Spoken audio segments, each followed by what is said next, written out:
गृहस्थ भूत हुनेसर जी हमारे जिले के ही रहने वाले थे और शादीशुदा थे। उनके परिवार में उनके 2 छोटे भाई, माता पिता, पत्नी तथा 2 प्यारे बच्चे थे। हुनेसर जी कोलकाता में किसी सेठ के यहाँ ट्रक की ड्राइवरी करते थे। उन्हें ट्रक पर माल लादकर दूर दूर के शहरों में जाना पड़ता था। वे बहुत ही मेहनती थे और अपना काम पूरी जिम्मेदारी व ईमानदारी से करते थे। उनके कार्यों से उनका सेठ भी बहुत ही खुश था और हर महीने उन्हें अपने साथ लेकर डाकघर जाता था और 1000-1200 उनके घर मनी ऑर्डर जरूर कराता था। हुनेसर जी की जीवन गाड़ी बहुत ही मजे से चल रही थी। कभी कभी जब उनको माल लेकर लखनऊ, बनारस आदि आना पड़ता तो वे थोड़ा समय निकालकर घर पर भी आ जाते और घर वालों का हाल चाल लेने के बाद वापस चले जाते। एक बार की बात है, हुनेसर जी रात को करीब 10 बजे ट्रक लेकर निकले। उन्हें दिल्ली की ओर जाना था। उनके साथ सामू नाम का एक खलासी भी था। हुनेसर जी खलासी को अपने बेटे जैसा मानते थे और उसे ट्रक चलाना भी सिखाते थे। अब सामू ट्रक चलाने में निपुण भी हो गया था। उस रात सामू ने जिद करके कहा कि आप आराम से सो जाइए तो ट्रक चलाकर मैं ले चलता हूँ। हुनेसर जी ना कहकर ट्रक खुद चलाते हुए निकल पड़े और सामू उनके बगल में बैठा रहा। रात के करीब 1 बजे होंगे और ट्रक एक चौड़ी सड़क पर तेज गति से दौड़ा चला जा रहा था। अचानक हुनेसर जी को पता नहीं क्या हुआ कि वे सड़क किनारे ट्रक रोककर बीड़ी सुलगाकर पीने लगे। बीड़ी पीने के बाद वे सामू से बोले कि मुझे बहुत नींद आ रही है, मैं सोने जा रहा हूँ। तुम एक काम करो, मजे में धीरे धीरे ट्रक चलाकर ले चलो। सामू तो ट्रक चलाना ही चाहता था। उसने हामी भरकर ट्रक की स्टीयरिंग पकड़ ली और धीमी गति से ट्रक को दौड़ाने लगा। लगभग आधे 1 घंटे के बाद जब सामू को लगा कि अब हुनेसर जी गहरी नींद में सो रहे हैं तो उसको मस्ती सूझी। उसने ट्रक की स्पीड बहुत ही तेज कर दी और गुनगुनाते हुए ड्राइविंग करने लगा। अचानक उसे पीछे से एक और ट्रक आती दिखाई पड़ी, शायद जिसकी स्पीड और भी तेज थी। उसने सोचा शायद पीछे से आ रही ट्रक उससे आगे निकलना चाहती है। सामू का भी खून अभी तो एकदम नया था, वो भला ऐसा क्यों होने दे। उसने भी ट्रक का एक्सीलेटर चापते हुए ट्रक को और भी तेज दौड़ाने लगा। अरे ये क्या, उसने ट्रक की स्पीड इतनी बढ़ा दी कि ट्रक अब उसके काबू से बाहर हो गई। वो कुछ सोच पाता इससे पहले ही ट्रक सड़क छोड़कर उतर गई और एक पेड़ से टकराकर पूरी तरह से नष्ट हो गई।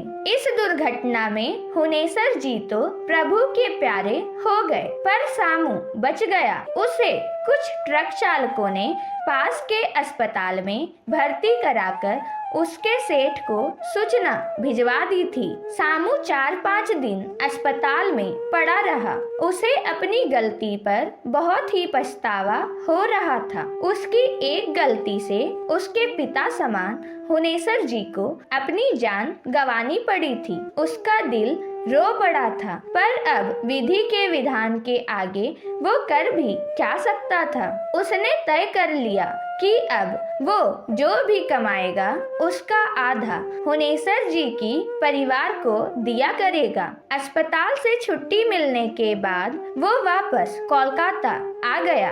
अपने सेठ से मिलकर उसने सारी बात बताई और अपनी गलती पर फूट फूट कर रोने लगा। सेठ ने उसे समझाते हुए कहा कि अब रोने धोने से कुछ होने वाला नहीं, पर हम अभी हुनेसर जी के परिवार वालों को कुछ बताएंगे नहीं और समय समय पर उसके परिवार की मदद करते रहेंगे। इसके साथ ही उन्होंने सामू से एक ऐसी बात बताई जिसे सुनकर सामू पूरी तरह से डर गया। उसके रोंगटे खड़े हो गए। दरअसल सेठ ने सामू को बताया कि हुनेसर जी बराबर बताया करते थे कि मालिक जब भी यहाँ से माल लेकर दिल्ली के लिए निकलता हूँ तो रात को करीब 1-2 बजे एक सुनसान जगह पर ऐसा लगता है कि कोई ट्रक तेजी से पीछे आ रहा है और हमें ओवरटेक करने की कोशिश कर रहा है। पीछे देखने पर वो ट्रक दिखाई नहीं देता, पर ट्रक के मिरर में वो साफ साफ ओवरटेक करते हुए दिखता है। कई बार तो मैंने अपने ट्रक को किनारे लगाकर उतर कर देखा तो पीछे कोई ट्रक ही नहीं दिखा। तेजी से आता वो ट्रक केवल रात को ही और वो भी मिरर में ही दिखता है। मालिक इस ट्रक के चक्कर में कई ट्रक वालों का एक्सीडेंट हो गया है। समझ में नहीं आता कि ऐसा क्यों होता है। आगे उस सेठ ने कहा कि मैं हुनेसर जी की बातों को सुन तो लेता था पर उस पर ध्यान नहीं देता था, क्योंकि ऐसे कैसे हो सकता है कि कोई ट्रक होकर भी ना हो। और वैसे भी मैं भूत प्रेत में विश्वास नहीं करता, पर तुम्हारी बातें सुनने के बाद पता नहीं क्यों अब मुझे हुनेसर जी की बातों पर विश्वास होने लगा है। सेठ जी के इतना कहते ही सामू को काठ मार गया। वो चाहकर भी चीख नहीं सका। तो क्या पीछे से आ रहा ट्रक कोई भूत प्रेत था या कोई भूत ट्रक बनकर ट्रक वालों को चकमा देकर दुर्घटना करा देता था। खैर समय सबके घाव भर देता है। सेठ भी अपने काम में लग गए और सामू भी। 3 महीना बीतने के बाद एक दिन सेठ ने सामू से कहा कि चलो हुनेसर जी के घर चलकर आते हैं। इस बात को छिपाना ठीक नहीं होगा और साथ ही हुनेसर जी के परिवार की कुछ आर्थिक मदद भी कर देंगे। हुनेसर जी थे तो हर महीने उनके परिवार को मनी ऑर्डर चला जाता था, पर पिछले 3 महीने से मनी ऑर्डर भी नहीं गया और ना ही कोई पत्र आदि। उनके घर के लोग कहीं परेशान ना हो। सेठ की बात सुनकर शामू ने कहा, सेठ जी अगले महीने मेरी शादी है। शादी के बाद हम लोग चलेंगे, क्योंकि मैंने भी सोच रखा है कि हुनेसर जी के परिवार की मदद करता रहूंगा। इसके बाद सेठ ने कहा कि ठीक है अगले महीने चलते हैं। मैं चाहता हूँ कि मैं हुनेसर जी के बच्चों की पढ़ाई लिखाई की व्यवस्था भी कर दूं और साथ ही उनके दोनों भाइयों को यहाँ लाकर कुछ काम धंधा दिलवा दूं। मई का महीना था और दोपहर का समय। कड़ाके की लू चल रही थी। सेठ और सामू पसीने से तरबतर थे। वे लोग पूछते पूछते हुनेसर जी के गांव में आ गए थे। एक आदमी ने हुनेसर जी के घर पर भी उन लोगों को पहुंचा दिया। हुनेसर जी के दरवाजे पर एक नीम का घना पेड़ था, जिसके नीचे चौकी पड़ी हुई थी। सेठ और सामू वहीं बैठ गए। उन लोगों ने हुनेसर जी के परिवार के लिए साड़ी, कपड़ा, मिठाई आदि जो लेकर आए थे घर में भिजवा दिए। घर से उन्हें पानी पीने के लिए आया। पानी ओनी पीने के बाद उन दोनों ने हुनेसर जी के पूरे परिवार को ये दुखद घटना सुनाने की सोची। अरे ये कहा अभी वे लोग कुछ कहने ही वाले थे, तभी डाकिये के साइकिल की घंटी ट्रीन ट्रीन बजती हुई उसी नीम के आगे आकर रुक गई। फिर डाकिये ने हुनेसर जी के पिताजी को जय रम्मी कहते हुए मनी ऑर्डर सौंपा। मनी ऑर्डर सौंपने के बाद डाकिया चला गया। डाकिया के जाने के बाद हुनेसर जी के पिताजी ने कहा कि जब आप लोग आ ही रहे थे तो फिर हुनेसर को ये पैसे ताक से लगाने की क्या जरूरत थी? आप लोगों के हाथ से ही भिजवा दिया होता। हुनेसर जी के पिता के मुंह से इतना सुनते ही सेठ और सामू दोनों हक्के बक्के हो गए। सेठ ने थूक घोट कर हुनेसर के पिताजी से पूछा कि क्या कहा आपने? हुनेसर जी ने मनी ऑर्डर भेजा है। सेठ की ये बात सुनते ही हुनेसर के पिताजी ने बिना कुछ बोलते हुए 100 के 8 नोट तथा मनी ऑर्डर वाला छोटा कागज का टुकड़ा जिस पर पता लिखा था सेठ के आगे बढ़ा दिया। सेठ जल्दी जल्दी उस कागज के टुकड़े को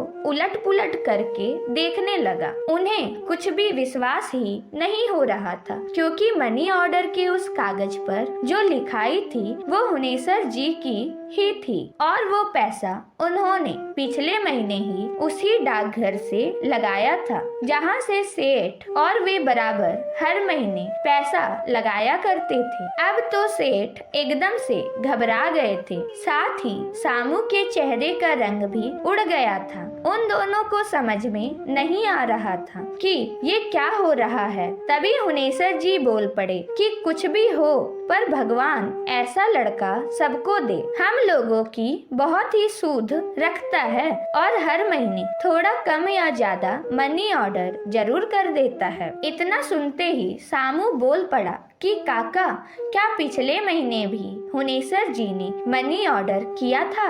हाँ कहते हुए हुनेसर जी के पिताजी ने कहा, अरे भाई हाँ, पिछले महीने तो उसने 12 रुपए भेजे थे। इतना सब सुनने के बाद आप लोग खुद ही सोच लीजिए कि सेठ और सामू किस परिस्थिति में होंगे। अचानक सामू अपने आप को रोक न सका और फफक कर रो पड़ा। सेठ से रहा न गया और वे सामू को चुप कराते हुए खुद भी रोने लगे। हुनेसर जी के परिवार वालों को कुछ भी समझ में नहीं आ रहा था कि आखिर अचानक ये दोनों रोने क्यों लगे। अब उस नीम के नीचे गांव के अन्य लोग भी एकत्र हो गए थे। सेठ ने थोड़ी हिम्मत करके सारी बात कह डाली। ये बात सुनते ही वहां खड़े लोगों, विशेषकर महिलाओं में रोवन पीटन शुरू हो गया। पर अभी भी हुनेसर जी के घर वाले ये मानने को तैयार नहीं थे। पिछले 4 महीनों से